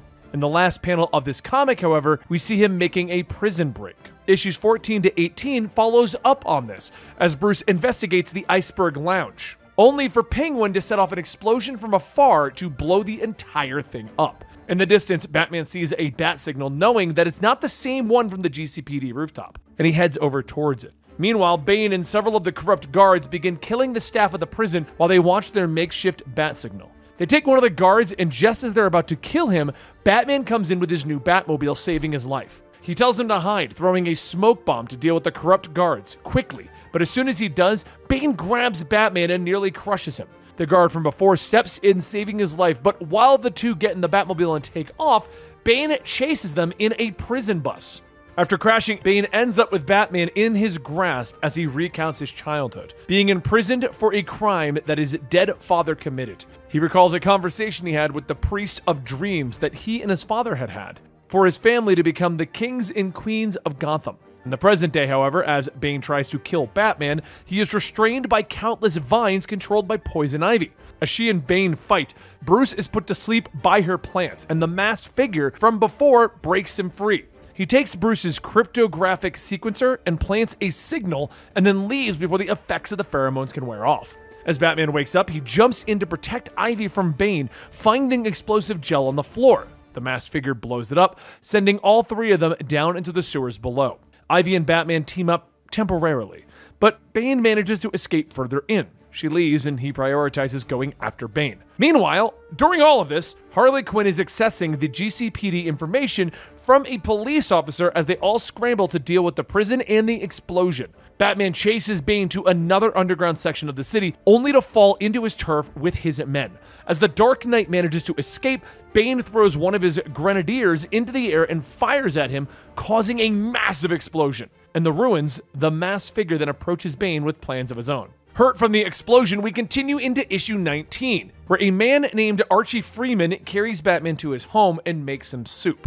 He explains that they are in what people are now calling the Arkham City District, and that he's been living here for years, believing that Batman will turn the place around. They're interrupted by some thugs asking for protection money, but of course Batman deals with them, claiming that the building is now under Batman's protection. Archie thanks him and the two talk about his late wife and when Gotham was a very different place. This is roughly where the novel Batman Arkham Knight: The Riddler's Gambit takes place, where the Riddler develops a scheme to try and become as big as a threat as the Joker. The book contradicts a lot of what happens within the game, but it's inconsequential since the Riddler does remain at large by the end of it. The remainder of the Arkham Knight comics would also contradict some things, so we'll be covering that instead. In the Robin special of the Batman Arkham Knight comic, we hear Tim's inner thoughts as he trains in the Batcave. He knows that he's not Batman, that he makes mistakes, but he keeps training to get better. He tells Alfred that he desperately wants to try and really get into the action, but Bruce is keeping him a safe distance away. Alfred responds by telling him that they've only been doing this for a short while, and he mentions the other Robins, but Tim cuts him off, telling him that Bruce needs to decide whether he wants a partner or an errand boy. He goes to class where they go on a field trip to Wayne Laboratories, but a robbery ends up throwing everyone into danger. He springs into action dealing with the criminals and goes back to his civilian clothes as the masked figure is watching him. It was all a part of a test, and the figure says that it's a shame that he'll have to get rid of the Robin one day. Tim finishes his inner thoughts, stating that while he's not Batman, he's worked harder than any other Robin to get to where he is now. In Batman Arkham Knight Genesis, we see Hush being chased by the Ratcatcher until he's saved by the masked figure, who shocks the Ratcatcher to death. Hush thanks him and calls the figure the Arkham Knight, and the pair leave before Batman shows up to ID the body. From here, these comics heavily spoil the identity of the Arkham Knight. Unlike the Unhinged comics, where we could keep things vague, these comics spoil a lot. As Hush and the Arkham Knight get some bandages to conceal the former's face, they talk about a deal that they've had together. The Arkham Knight takes off his helmet, revealing himself to be Jason Todd. Jason recalls how he got to this point in his life. He remembered his childhood. His parents tried to give him away to clear their debt to the Maroni crime family, which is much different than it is in the comic books.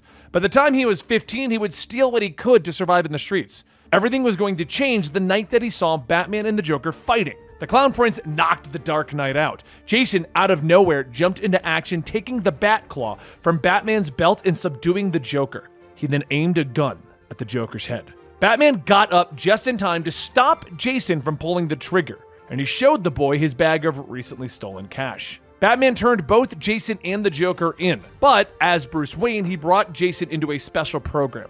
Then, Jason became Robin after one night of proving himself, and the rest is history.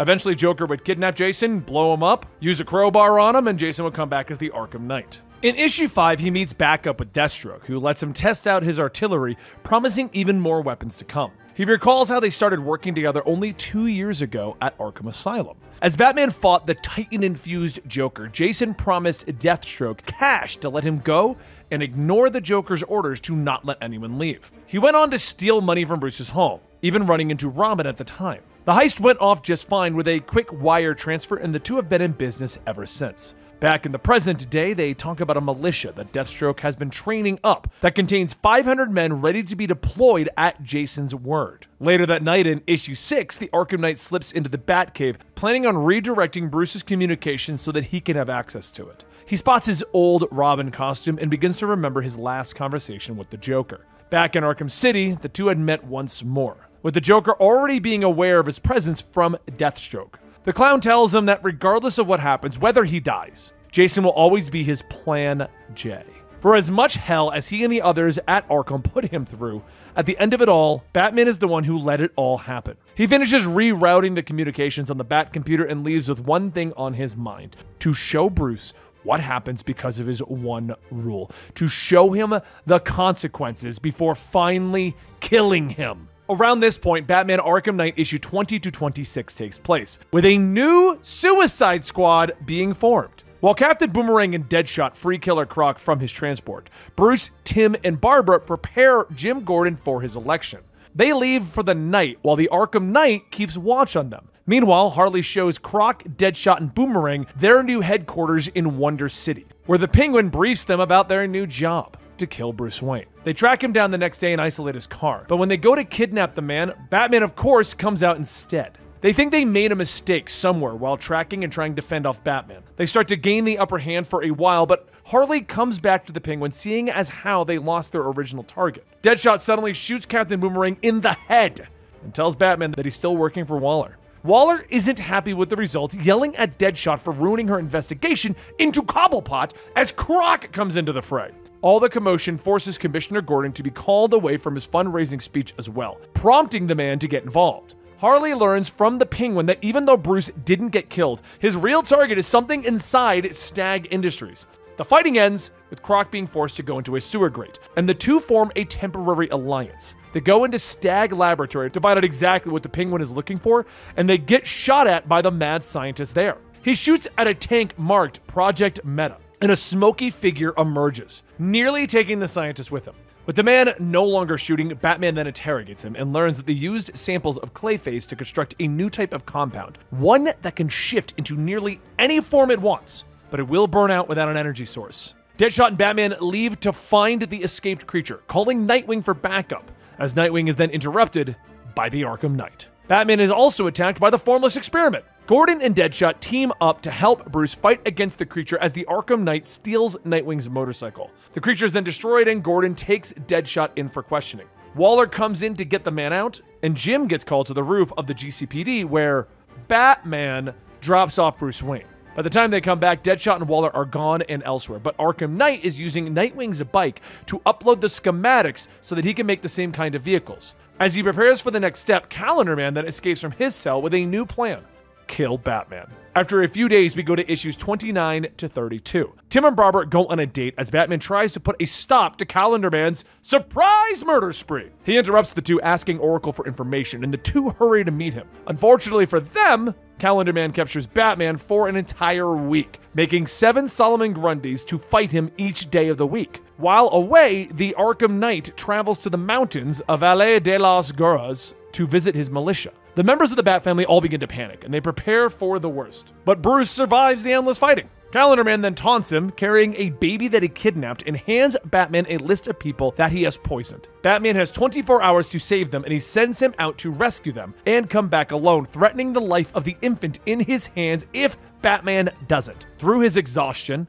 Bruce gives the list to Vicky Vale, who broadcasts the list of 365 people to be brought to the hospital before they die. Tim then comes to pick him up and take him to the clock tower, where Barbara and Alfred try to get a handle on the situation. Meanwhile, Catwoman and Azrael help in saving each person, but as Calendar Man starts to watch the chaos unfold, Scarecrow pays him a visit as well. The two fight over who gets the honor of killing the Bat, as Batman gets more information from Commissioner Gordon about the child. Batman rushes back to rescue the baby, but Calendar Man drops it from a rooftop, and he makes his escape with Scarecrow as the Dark Knight catches the baby. Bruce calls Gordon to report that they got away, wondering why he just let the child go. This continues into Batman Arkham Knight Annual, where the Arkham Knight recruits Firefly during a bank robbery, stopping him from killing the guards. Later that night, Jason takes the money to his hideout where he meets up with Scarecrow. He asks him if he's still on board with the plan. Suddenly, Jason begins to hallucinate, seeing his parents, followed by the Joker and Robin. The nightmare grows worse as his fears grow out of control until he's forced to kill his old self. As he starts to snap out of it, Scarecrow waits by his side to tell him that he has passed the test. He faces the truth and has overcome his fears. Crane agrees to help Arkham Knight, and the two prepare for Gotham City's final night. From here, we go into the DLC for Arkham Knight, the Harley Quinn story pack where Harley goes to Bloodhaven to rescue Poison Ivy. Nightwing tries to intervene, but together with Ivy's help, they manage to subdue him and go back to Gotham. Now we go to issue 0 of the Arkham Knight comic. Harley makes it back to Gotham, witnessing Batman dealing with the thugs in the Riddler, Penguin, and Two-Face's gang. At the same time, Barbara talks with her father about the changes in Gotham City. She tells him that she doesn't blame him for what happened to her with the Joker, and he shares his worries about Batman, hoping that the Joker's death hasn't impacted him too much. After dealing with the gangs, Batman and Oracle talk about the recent movement lately. They expect something to happen, and whatever it is, they expect it to be big. From here, we actually go into the Arkham VR game, where Alfred tells Bruce that he has lost contact with both Dick and Tim and tracks their signals. Batman finds Nightwing dead and is able to figure out that it's one of the Penguin's men that was present at the murder. He heads straight to Cobblepot's headquarters, where he interrogates the crime boss, only to learn that he wasn't involved. In fact, the henchman was taken out in an explosion before he could tell the crime lord anything. Bruce heads to the morgue to see if he can learn anything by examining the victims of the explosion. He listens to the autopsy report through a cassette tape and then hears the Joker's voice at the end of it. Eventually, he's able to track Robin's location down with the evidence that he finds from the bodies. This leads him to the sewers. There he finds Tim trapped in a cage while hearing the Joker taunt him before Killer Croc rises out of the water. He frees Robin, but Croc comes from behind him and kills him. Suddenly, Bruce finds himself in an elevator going down a ward in Arkham Asylum. While looking around, he sees the Joker in a cell. And as Bruce turns around, he finds himself in one as well. He starts to see visions of his friends' deaths until he realizes that he's the one that killed them all. The Joker's blood in his system finally made him snap. As he looks at his reflection, he sees the Joker staring back at him. But the whole thing was a dream, and after some time passes, we're now brought to the last game of the series. We begin Arkham Knight by seeing Jim Gordon responding to Batman's distress call to an abandoned theater at Panessa Studios, where he's placed 4 people in cells. Bruce explains that the 5 people have been infected with the Joker's blood and they're slowly becoming just like the Joker, except for the older man among them, Henry Adams. Robin has been trying to synthesize a cure, and Bruce believes that the symptomless Henry will be necessary in making it. Gordon asks what the 5th cell is for, to which Bruce tells him that it will be filled eventually. The night before Halloween, we see through the eyes of a GCPD officer who shoots up an entire diner while under the effects of Scarecrow's fear toxin. He broadcasts to the entire city that he will be releasing the toxin on a grand scale the next day, forcing nearly all of Gotham's citizens to evacuate in a hurry. With only people like the Penguin, Two-Face, and their henchmen around, Gordon and Batman arrange a meeting. Barbara lies to her father that she is outside of the city, and Jim talks to the Dark Knight about a military vehicle that has been spotted. With limited cops and resources, Batman tells him not to engage in anything too dangerous, and he heads out to investigate news of a missing police car. He rescues an officer about to be run over by a military vehicle and deploys his new Batmobile in response. I've dubbed it the Bat Tank. Catching up, he takes out the vehicle and interrogates the soldier inside, who tries to inject him with Scarecrow's fear toxin before giving him the location of the lab. Oracle analyzes the toxin while Bruce goes to Chinatown, where he finds Poison Ivy being held captive by Scarecrow's men. Scarecrow releases his fear toxin into her cell and kills one of his own men inside, but Ivy doesn't get affected at all, telling Batman about what happened. Scarecrow had approached her along with Penguin, Two-Face, and Harley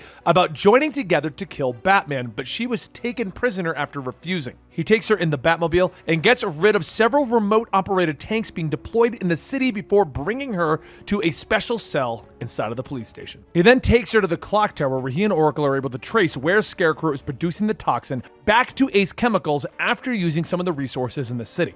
He equips himself with a reinforced suit and heads to the plant, but on the way, he's greeted by a helicopter piloted by the Arkham Knight.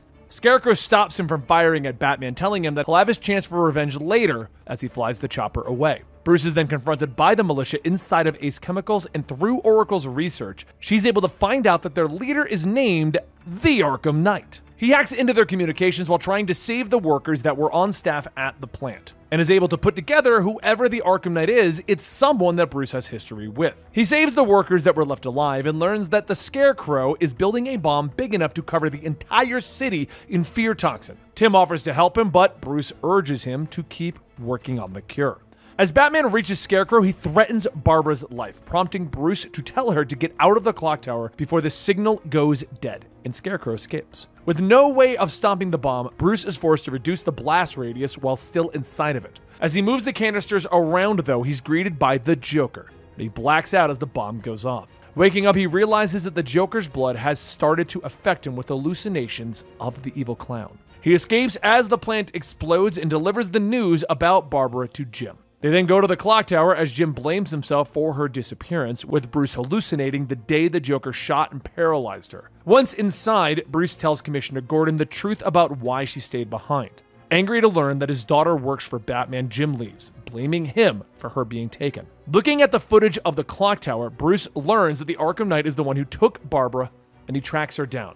It's here that he also learns that Catwoman has been captured by the Riddler and has been fitted with an explosive necklace that can't be removed unless he solves all of his riddles. At some point throughout the night, he manages to do so, freeing Catwoman. The two track him down and defeat him as they solve more riddles and bring him to the GCPD. While tracking the armored car that Barbara was taken in, Batman finds a chip that she left behind for him and has Lucius show him the contents of it. This helps him track the Arkham Knight, but when the two meet, he shoots Bruce directly in between his armor plating, allowing the bullet to pass through, taunting him. The Arkham Knight leaves, and eventually Bruce loses his patience, leading him to nearly crush a militia member's skull to interrogate him. He learns that the Arkham Knight is in Penguin's hideout, and while on the way there, Bruce meets up with Dick Grayson, who rushed into Gotham after hearing about Barbara. He tells Nightwing to head back and let him deal with the situation alone, but when Bruce does break into Penguin's hideout, he gets overwhelmed. Nightwing, of course, ends up saving him, and together they learn that the Arkham Knight is on his way to meet Simon Stagg, the CEO of Stagg Enterprises, on an airship just outside of Gotham. Still refusing Nightwing's help, he sends him out to go look for and destroy Cobblepot's weapon stashes to clean out the city. Eventually, he finds Stagg, but he begins to hallucinate being attacked by multiple Jokers. Stagg is taken away, with Scarecrow taunting him as he looks through the airship. Once Batman finds him in a cell, Stagg confesses to making a weapon that will affect the entire city with Scarecrow's Cloudburst. Before he could give him any more information, however, his cell is filled with fear toxin. Bruce rushes to the Scarecrow before he can do anything with the Cloudburst, but is sprayed with the fear toxin when he's caught off guard by a hallucination of the Joker. Instead of being fully consumed by it, Batman hallucinates as the Joker begins to take over his body. When he comes to his senses, Scarecrow leaves with the Cloudburst and shows that Barbara is in the same cell that he had Ivy kept in earlier. Going back to Chinatown, he finds her in a cell with a gun. Scarecrow forces Batman to watch as he releases the fear toxin into the chamber, causing Barbara to shoot herself in fear. Batman kneels in guilt and anguish, but has to keep going before the Cloudburst is set to go off. He tells Alfred to work on looking for the Cloudburst, and he picks up Poison Ivy for help, who tells him that her immunity came from a spore she created. He drops her off at a massive ancient root and hands her a bat phone before going to revive more roots just like it. After reviving a few more, he checks on Tim and his progress with the antidote, but neglects to tell him about what happened to Barbara. He leaves the weakened militia, destroying relay towers and running into the Arkham Knight. And then he goes to the clock tower only to get a distress call from Henry Adams. Harley found the Joker blood-infused people and wants to set them free. By the time Joker gets back to the studio and incapacitates Harley thugs with Tim, they've all escaped. He searches for them one by one in the building, hallucinating Jason's torture in the middle of bringing everyone down, while Henry helps him from the cell room's computer. He takes down Harley at last with Tim's help, but when bringing her back to the cell room, he finds that Henry has killed all the other Jokers. The old man claims that it was to eliminate the weakest ones and find the strongest of their kind, but once he stares into Batman's eyes, he acknowledges that he's going to be the best of them all. He'll be the Joker.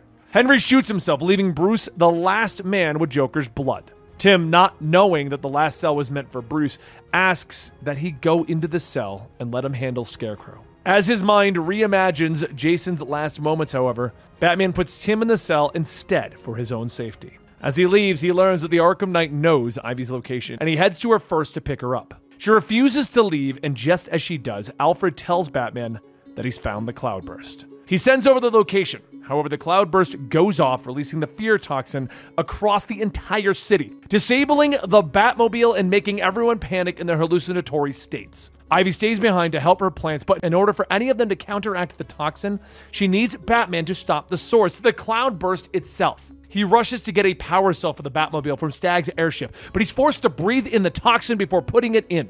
That's when the DLC, Scarecrow, the Nightmare missions, would take place, until he snaps out of it. Unfortunately, even after the nightmare, the gas in the city makes it impossible to track the Cloudburst, but Poison Ivy tells him of another of her plants that can help. This prompts Batman to free it and protect it while she works to clear the gas. With more of the toxin gone, he finds the Cloudburst being piloted by the Arkham Knight. He blows it up and saves the Arkham Knight, who he hallucinates as the Joker while he punches him, unsure what is real at this point. Scarecrow taunts Bruce and Ivy, knowing that the gas is still too much for them to get rid of with her plants, and Ivy has one last idea to ensure all the plants of the city aren't killed by the gas. She sacrifices herself in order to produce the spores necessary to clear the city. Bruce and Alfred acknowledge her noble sacrifice, and the two resume their search for Scarecrow.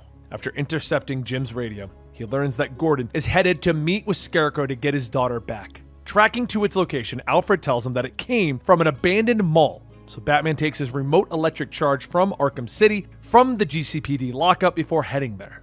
He goes underground to reach the mall and gets intercepted by the Arkham Knight, who destroys the Batmobile using the excavator. Batman eventually finds Jim, who's tied to a chair, as the militia waits around to ambush the Dark Knight. After taking them out, he tries to free Gordon but is ambushed by the Arkham Knight, who lifts his helmet to show Bruce who he really is. Shocked that Jason is not only alive, but trying to kill him, Bruce tries to talk him down. Seeing that there's no other way out of the situation, the two fight as Jason blames him for his death. Bruce manages to stop him, telling him that it's not too late for them to make things right. But Jason escapes while his back is turned. Batman frees Gordon and they head to the rooftop where they find Scarecrow, and he tells them that while he was tied up, he learned everything. Crane reveals that he has Barbara alive, that what Batman saw before was just an effect of the toxin, and he brings her out in front of them. Jim shoots Batman off the roof, but Scarecrow has his men restrain Jim as he pushes Barbara off as well. Bruce catches her and fends off the militia on the streets before taking her to the precinct. He clears out the clock tower for her to keep access from the GCPD, but Scarecrow launches an attack on the building while searching for his location. He takes out the militia, but Oracle gets alerted that Scarecrow used Jim's voice to access Panessa Studios. Bruce rushes back, but it's too late. He realizes now that Tim is missing. Scarecrow gives him a location to go to in order to get Robin and the Commissioner back, telling him to remove his belt and enter a van. On the way, Bruce begins to hallucinate again, seeing his parents' death before. The Joker begins to crawl his way through his mind, and once he snaps out of it, he's taken to Arkham Asylum, where Scarecrow straps Batman to the same gurney the Joker was wielding all those years ago. He brings Bruce to a room where he finds Tim and Gordon. He's televising the entire event, and he shoots the boy before telling Jim to remove Batman's mask, or the next shot will kill him. With no other choice, Jim shows the world who Batman is, but it isn't enough for Scarecrow. He injects him with his fear toxin to show everyone that even the Bat has something that he's scared of. The Joker takes over his body entirely, taunting Scarecrow as Bruce fights for the control of his mind. He conquers the Joker, removing his influence from his mind permanently. He sees him unaffected by the fear toxin, so Scarecrow points a gun at Bruce's head, telling him that there's no point in living without fear. But before he could fire, Jason shoots the gun from his hands, giving Bruce enough time to force the Scarecrow to inject himself. He then knocks him out as he's consumed by fear, finally locking him up after Jim and Robin are freed. This is where all of the other storylines would have played out, all the side missions in Arkham Knight. Bruce finds Firefly trying to destroy several of Gotham's firehouses. After a few chases, Batman manages to stop his jetpack and has him arrested. At some point, Alfred informs Bruce of a burning bat symbol and a hooded figure standing there. Turns out that it's Azrael, who promises to uphold Batman's rule of not killing and become the next hero of Gotham. Bruce puts him through tests to see if he's worthy and finds out that the Order sent him here to gain his trust and then kill him. Batman gives him the choice of either going against the Order or following their orders, resulting in Azrael either leaving to bring down the Order or trying to kill Batman and winding up at the police station. And the same night, Batman tracks down the militia members trying to get to Mr. Freeze on a ship. He deals with the soldiers, but they steal Nora away from Freeze. He asks Bruce to get her back and stays behind. Unfortunately, by the time he gets to her, he sees that she's been out of her cryo chamber for too long. She comes to and tells Batman that she has been conscious the entire time. Over the terminal, she tells Freeze that she doesn't want to be cured anymore. As she does, something explodes on the ship, leading Batman to rush to go save Victor Freeze. He reunites the two and they both agree to spend the rest of Nora's time together. Elsewhere, Batman investigates another nearby ship of prisoners, and he finds that the killer Croc has escaped from it. While tracking down his whereabouts, he escapes from the ship, and Bruce looks to see if he can find the footage as to where he went. In doing so, he discovers that the Warden has been trying to recreate Croc's condition and weaponize it. Together with Nightwing, they bring in Croc and the Warden, and they stop the experiments that were going on. The Mad Hatter also returns, having become obsessed with Batman as the only Alice that got away from him. He kidnaps 3 GCPD officers and hypnotizes the Dark Knight to play his game to save them. Eventually he does, and he rescues Officer Kaz, McQueen, and Hutch, who were all meant to be the Cheshire Cat, the Queen of Hearts, and the White Rabbit before arresting the Mad Hatter. While traveling through the city, Batman also encounters the Man-Bat and manages to get a blood sample from him. The creature turned out to be Dr. Kurt Langstrom. And through investigating his lab, Bruce discovered that in trying to make a cure for many illnesses using gene splicing, he tested a serum on himself, merging his DNA with a vampire bat. His wife and partner, Francine Langstrom, lay dead on the floor of the lab. And while Bruce makes a cure for Kirk before locking him up, Kirk breaks down after learning what he did. When returning to the lab, however, Bruce finds the message, "Forever my love," inside, with Francine's body missing. During a visit to Wayne Tower, Bruce calls Fox, who is confused, thinking that he has already come up to see him. Once in his office, Batman comes face to face with himself, holding Fox hostage. Thomas Elliot Hush healed his scars and has been posing as Bruce Wayne to bring down his company from the inside. Batman takes off his mask to reveal his identity, knowing that he'll point the gun at him instead. He disarms Thomas Elliot and knocks him out as Lucius has the police take him away. Meanwhile, sightings of the League of Assassins have begun to crop up at some point, and upon investigating them, Batman finds that they are fighting amongst each other. He finds Ra's on his deathbed, and he learns that the rebels of the Order have found another, purer Lazarus Pit. He asks that he finds it for them to save Ra's. But upon doing so, he finds that the rebels are being led by Nessa, his daughter. She asks him to destroy the machine that is keeping Ra's alive so that she can take over the League and make sure that no more innocent people are killed because of him. He takes a sample of the new pit, but Bruce then has to choose to destroy the machine and let Ra's die of natural causes or help him live longer. Choosing to keep him alive, Ra's will disappear and kill Nissa. But choosing to destroy the machine, Nissa will take over, and Bruce takes Ra's to the GCPD. Upon locking him up, Ra's tells Bruce that he's proud of him before shutting his eyes. After rescuing firefighters and destroying militia bases, Batman starts to find a string of bodies with pieces taken from them. He'll eventually find their killer, Professor Pig, who has his collection of bodies unable to feel pain attack him. After defeating the dolls, he turns Pig into the GCPD lockup and frees the remaining civilians in their cages. Penguin would also get brought in after Nightwing gets captured by him, and when searching for his weapon caches. Together they would bring him down and turn him in.